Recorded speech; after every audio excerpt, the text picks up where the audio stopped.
حضرت مولانا طارق جمیل صاحب کا واقعہ ہے. ایک شخص آیا مجھ سے ملنے کے لیے, خواجہ سرا ہے. میں تو پہلی دفعہ زندگی میں کوئی خواجہ سرا مجھ سے ملا. میں سمجھا کہ پراپر آدمی ہے, اتنی بڑی اس کی داڑھی اور رنگ ماشاءاللہ بڑی مردانہ وجہ. لیکن جب بات چیت کا انداز ہوتا ہے تھوڑا سا, وہ ایٹیٹیوڈ سے اندازہ ہو گیا کہ یہ مکمل مرد نہیں ہے. تو اس نے مجھے خود بتا دیا میں خواجہ سرا ہوں. میں نے کہا بھائی ہم سے ملنے کے لیے کیسے آئے آپ, اتنی بڑی داڑھی آپ کی. اس نے اپنا جو واقعہ سنایا نا, میں 3 دفعہ وہ واقعہ سناتے ہوئے رویا ہوں, اور جب وہ سنا رہا تھا اس وقت میرے آنکھوں سے آنسو نکل رہے تھے. اس نے یہ ابھی بھی میرا بیان سنتا ہے. اس نے واقعہ سنایا کہ میں جب پیدا ہوا تھا نا تو میں خواجہ سرا تھا. گھر میں ایسا بچہ پیدا ہو جائے والدین کی طرف سے عزت نہیں ملتی. جب 10-12 سال کا ہوا تو نہ بھائی مجھے عزت دے رہا ہے اور نہ میرا والد مجھے عزت دے رہا ہے. میں بھائی کے ساتھ کہتا ہوں مجھے باہر لے کے جاؤ تو وہ کہتے ہیں لوگ میرا مذاق اڑائیں گے تمہیں دیکھ کے. ظاہر ہے اس کی حرکتیں تھوڑی زنانہ لڑکیوں والی حرکتیں ہوتی ہیں, اور والد بھی کہیں محفلوں میں نہیں لے کے جا رہے, ایک مذاق اڑایا جاتا ہے. کہنے ایک دفعہ میں کہیں گزر رہا تھا تو یہ جو ہوتے ہیں نا خواجہ سراؤں کی پوری ایک جماعت تھی, انہوں نے مجھے پہچان لیا, دیکھا اتنا اچھا. اس وقت نہ اس کی داڑھی, اور یعنی اس میں خواتین والی ہی علامتیں تھیں زیادہ. تو انہوں نے مجھے کہہ رہے ہیں اتنی عزت دی, کھانا کھلایا اور اپنے گرو کے پاس لے کر گئے, اور گرو نے کہا کہ تم ہمارے ایجنٹ بن جاؤ, ہم تمہیں پھر ڈانس ماس کروائیں گے, آدھے تمہارے آدھے ہمارے, جو بھی اس کا سیٹ. کہہ رہے مجھے پہلی دفعہ کہیں عزت ملی. تو لیکن میرے ابا کو پتہ چل گیا تو ابا نے لا کے طبیعت سے کوٹ دیا, ٹھیک ہے نا, کہ دوبارہ ان میں نہیں بیٹھنا. ٹھیک ہے ہم نے توبہ کر لی, بھائی یہ برے لوگ ہیں, ڈانس ماس اچھی چیز نہیں ہے, ٹھیک ہے. تو اب کیا ہوا, کہتے ہیں کہ پھر جو ہے نا کچھ دنوں میں کہیں کسی سے جھگڑا میرا ہوا کسی بات پہ, تو اس نے انتقام لینے کے لیے شکایت لگا دی ابا کو کہ یہ دوبارہ ان کے پاس گیا, حالانکہ وہ جھوٹی شکایت تھی. اب ابا کو لگا کہ یہ صحیح کہہ رہا ہے جس نے شکایت لگائی ہے, کیونکہ شبہ تو تھا نا ابا کو دوبارہ جائے گا. ابا نے پھر مارا. تو کہہ رہے ہیں میں بول رہا ہوں کہ میں نے یہ کام نہیں کیا, میں نہیں جا رہا ان کے پاس, میں نہ ناچ گانا سیکھ رہا ہوں, کچھ بھی نہیں. لیکن ابا نے اس کی باتوں میں آ کے انکوائری نہیں کی ہوگی پوری, وہ سمجھے ہوں گے کہ بھئی ایسا ہی ہے, تو ابا نے پھر کٹائی لگائی.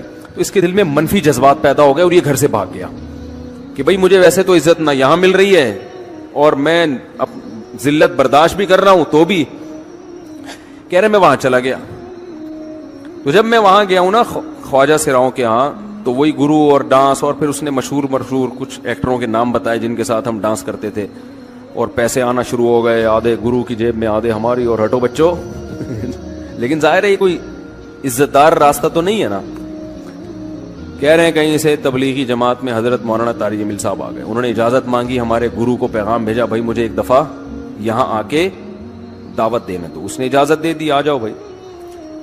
بیان کیا, ان کو سمجھایا بھائی یہ زندگی نہیں ہے, اللہ کی سیروزے کے لیے بہرحال ترغیب دی. کہہ رہے ہیں میں تیار ہو گیا, باقی لوگ تیار نہیں ہوئے, میں تیار ہو گیا. کہہ رہے میں نے گرو سے اجازت لی, اس نے کہا جاؤ لگا لو سیروزہ. تو کہتا ہے کہ جب میں حضرت کے گھر پہ گیا ہوں نا, تو حضرت پہلے سے دروازہ کھول کے ایسے انہوں نے دونوں بازو پھیلائے ہوئے تھے استقبال کے لیے, پہلے سے کھڑے ہوئے تھے علماء کے ساتھ. کہتے اتنے مشہور آدمی, اتنی بڑی سیلیبریٹی, اور اتنے بڑے بڑے علماء, ان کی پگڑیاں, ان کے اتنا خوبصورت لباس, جو خود عزت دار لوگ ہیں. کہہ رہے ایسے جو ہے نا میرے استقبال کے لیے دونوں بازو پھیلا کر کھڑے ہوئے, اور ایسے مجھے بیٹا بنا کے نہ اپنے سینے سے لگایا کہ تو میرا بیٹا ہے.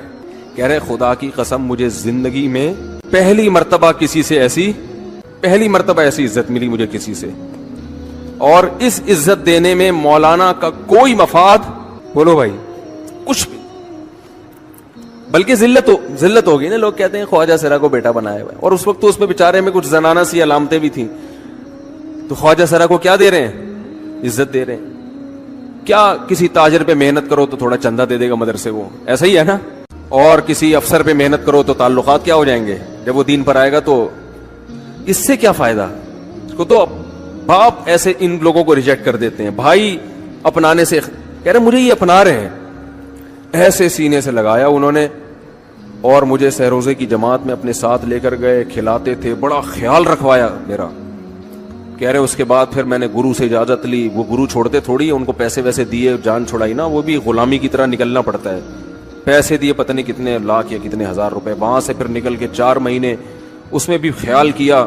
تو پھر تبلیغ کے بزرگوں سے ملا, پھر انہوں نے پورا مجھے بتایا کہ بھائی تم یہ علاج کرو تاکہ تمہارے اندر یہ زنانہ علامتیں ختم ہو. تو وہ علاج کر رہا تھا ماشاءاللہ, انجیکشن لگے, انجیکشن میں ڈاکٹروں کی بھی مدد کروائی. یہ ایسی لگایا جاتا ہے. ایک اسٹائل ہے لالو کھیت کا, تھپڑ لگانے کے بعد سوچتا ہے آدمی کہ اس کا ری ایکشن کیا ہوگا. تو مشرک کیا کرتا ہے, الفاظ کے بکھیڑوں میں الجھاتا ہے. آپ یہ آج کل یہ منجن بہت بک رہا ہے, بہت زیادہ بک رہا ہے یہ منجن. وہی میں بار بار کہتا ہوں نا, فرقہ واریت کے خلاف. میں کس کے خلاف ہوں؟ فرقہ واریت کے خلاف. لوگ کہتے ہیں ویل ڈن, یہ بندہ ہے نہ حنفی ہے نہ شافی ہے نہ دیوبندی ہے نہ بریلوی ہے نہ شیعہ ہے نہ سنی ہے. واہ واہ, کام کیا ہو رہا ہے؟ نیا فرقہ لانچ. بجائے اتنے ساروں کو ختم کرنے کے ایک نیا مارکیٹ میں آ رہا ہے. لوگ کام نہیں دیکھ رہے, لوگ کیا دیکھ رہے ہیں؟ لیبل دیکھ رہے ہیں. تو بھائی ہم تو یہی چیخ چیخ کے تھک گئے, اللہ کے بندو لیبل مت دیکھو, کام دیکھو. دیکھو تبلیغ والے فرقہ واریت کے خلاف ہیں, کام سے پتہ چلتا ہے خلاف ہیں. چلتے پھرتے اذکار کرنے کا حکم. ہم صبح و شام کے اذکار مصروفیت کی وجہ سے بیٹھ کر نہیں کر پاتے. بچوں کا کھانا وغیرہ بنانا ہوتا ہے تو چلتے پھرتے ذکر کرتے رہتے ہیں, تعداد مقرر نہیں کر پاتے. تو کیا اس طرح ذکر کر سکتے ہیں؟ اور کون سے اذکار کی پابندی کرنی چاہیے؟ مسز عصمت پشاور سے. بالکل جائز ہے. قرآن تو کیا کہتا ہے؟ یذکرون اللہ قیاما وقعودا وعلی جنوبہم. ہمارے نیک بندے ہر وقت اللہ کا ذکر کرتے ہیں, کھڑے ہوئے بھی, بیٹھے ہوئے بھی, لیٹے ہوئے بھی. تو سب طرح سے ذکر کرنا جائز ہے. تو آپ جیسے چاہیں ذکر کریں. البتہ بہتر یہ ہے کہ کچھ ٹائم توجہ کے ساتھ بھی ذکر کرنا چاہیے. جیسے صبح صبح آپ کو بچوں کو تیار کرنا ہے, ناشتہ بنانا ہے, تو ٹھیک ہے اس دوران کر لیں. لیکن جب بچے اسکول چلے گئے, آپ فارغ ہو گئی ہیں, تو آپ تمیز سے مصلی پہ بیٹھیں اور کچھ اللہ اللہ کر لیں توجہ کے ساتھ, ترجمہ مفہوم سوچ کے. تو اس کا دل پہ بہت اچھا اثر پڑتا ہے, اس میں بہت زیادہ ثواب ہے. تو یہ نہیں ہو سکتا تو ٹھیک ہے, چلتے پھرتے بھی ٹھیک ہے. باقی کون سے ذکر کرنے چاہیے, تو حدیث میں بہت سارے اذکار ہیں. عام طور پہ میں 2 اذکار بتاتا ہوں جن کی حدیث میں بہت تائید ہے. ایک تو ہے تیسرا کلمہ, سبحان اللہ والحمد للہ ولا الہ الا اللہ واللہ اکبر.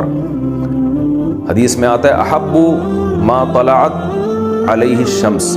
زمین پر جو سورج طلوع ہوتا ہے نا, جتنی چیزوں پہ ہوتا ہے ان تمام چیزوں سے زیادہ اللہ کو یہ کلمات محبوب ہیں.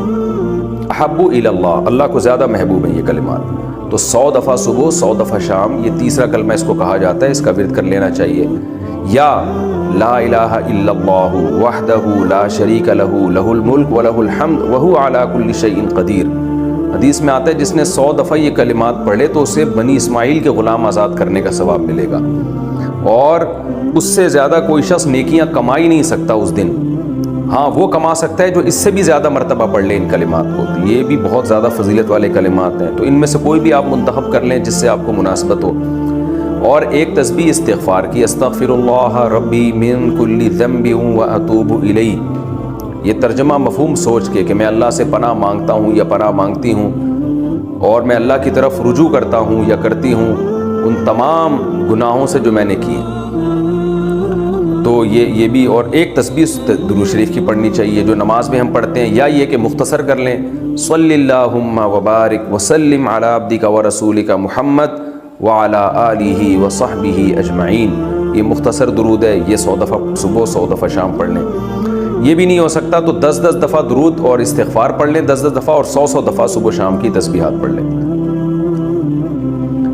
رہا یہ کہ گننا مشکل ہوتا ہے, تو آج کل ایک تسبیح آ رہی ہے, وہ ابھی میرے جیب میں رکھی ہوتی, گاڑی میں شاید جیب میں پڑی بھی ہو, تو وہ میں تسبیح اکثر اپنے ساتھ رکھتا ہوں. وہ اس میں بہت آسانی سے تسبیح ہو جاتی ہے, گاڑی میں تو ساتھ ہی رکھتا ہوں میں. تو اس میں کیا ہے کہ وہ جو ہے نا دانے کی طرح بھی ہے اور دھاگا بھی نہیں ہے اس میں لمبا.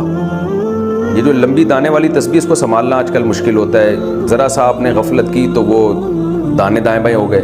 اور ایک آتی ہے بٹن والی, یعنی سیدھے ہاتھ سے آپ بٹن دبا رہے ہوتے ہیں, وہ اس میں کمفرٹ نہیں ہوتا آدمی, زیادہ انگلی میں زیادہ فٹ نہیں ہوتی. ایک اور تسبیح آئی ہے آج کل, وہ تسبیح ہوتی ہے کہ وہ ہوتی بھی چھوٹی ہے اور اس میں دانے ہوتے ہیں, ایسے کر کے نا اس کو آپ گھماتے رہیں اور نمبر بھی نیچے سیو ہو رہے ہوتے ہیں, تو اس میں یاد رہتا ہے کتنی دفعہ پڑھی ہے, اور وہ دائیں بائیں بھی ہوتے نہیں ہیں دانے اس کے.